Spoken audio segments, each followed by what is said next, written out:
Maayong adlaw kini ang atong latest update bahin sa kahimtang sa atong panahon o sa atong ginabantayan na si Tropical Depression Paeng karong adlaw Miyerkules, Oktubre 26, 2022. Namina alas 8 sa buntag, hingpit nang nahimong usa ka tropical depression o bagyo ang atong ginamonitor na LPA o ato ining giganlag si Paeng.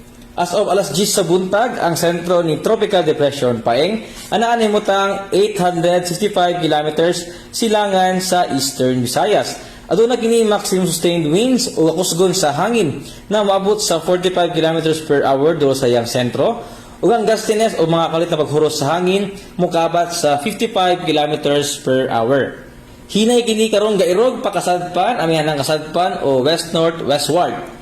Base sa iyang latest track and intensity forecast, magairog ni pakasadpan amihanang kasadpan o west-north-westward ngadto na sa paamihanang kasadpan or northwestward. Ato sa nakita na magkanang pakinig magkakusog ngadto na sa usa ka typhoon sa dihang paduol kini sa kayapaan diha sa central o northern Luzon. Ug sa laing bahin kining shear line o kining pinagtagpo sa bugna ug init na masa sa hangin mao nagapekto karon sa southern Luzon. Kining bagyoha wala pa kini direktang epekto sa bisan asang bahin sa atong nasod, pero kining iyahang trap o extension mao'y nagpaulan sa dakong bahin sa Palawan, sa Visayas ug sa Mindanao.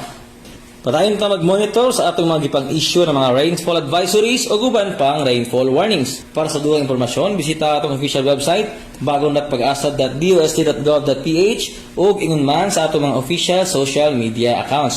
Og din lang takutob, gikan diri sa buhatan sa DOST Pag-asa Mactan, kini si Mark Gales. Daghang salamat og mag-amping tang tanan.